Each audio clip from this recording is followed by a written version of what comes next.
आ जहाँ 5 गो से 6 गो लड़का हो जाए तो मेरा कहे सा कहो एगो अलगे गाँव बसैबू का अब परुए एगो भले फिर से एगो बोझ लिहल तू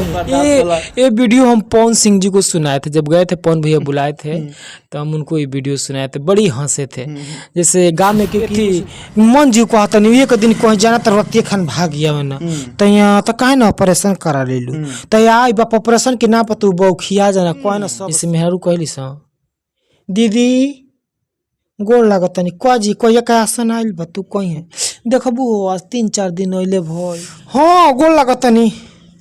काजी का हाल चल बा तू कहीं कि बड़ा गर्मी बड़ू का बाती है तो हाँ देखी ना गोर नहीं है बाजार है ना 9,000 रुपया भेजल रहनी हो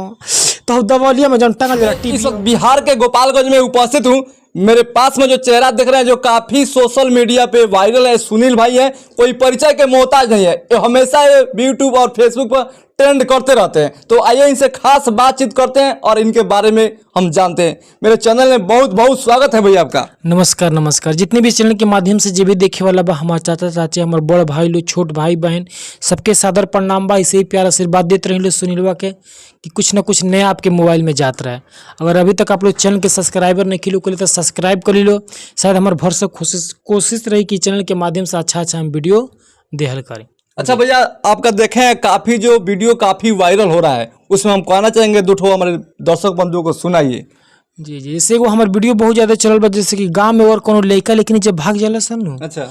तो जैसे अपनी प्यार के कामयाबी जब पा जाला सन तो मर्द के कम भीड़ रहेला मेहरारू के ज्यादा भीड़ रहेला। तो मेहरारू कहली सो ए बहिना आए है ना सुन अभी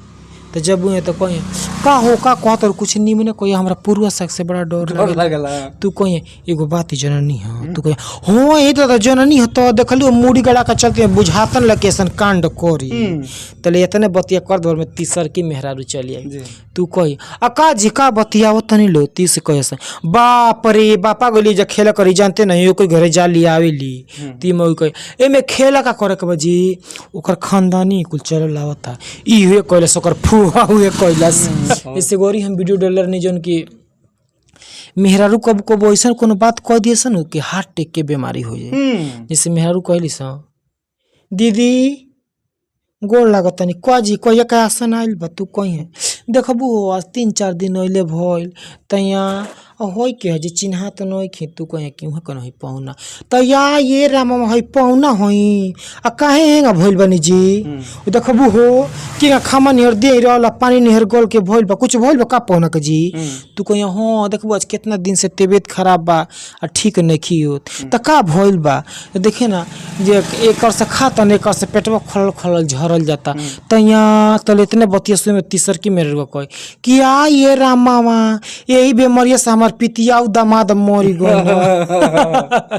इससे मेरा कब कब ऐसा बात से लोग के हार्ट अटैक आ जाला। अच्छा भैया एक और आपका वीडियो देखे थे जो जिसके पतो अपने मतलब नैहर में जाती है तो सास ताना मारती है मैं तरह तरह का बात भी करती है मतलब 10 दिन 15 दिन रहती है तो वो भी आपका वीडियो जो काफी ट्रेंड किया था। जी जी जैसे रक्षाबंधन का हम वीडियो डाले थे जिसमें उसमें कुछ औरतें हैं ना चली जाती हैं कि जाता नहीं सांझी खान चली है और ये जाकर 3-4 दिन रह जाली सन तो मेहरारू कहली सो रे बाबू रे है नइबे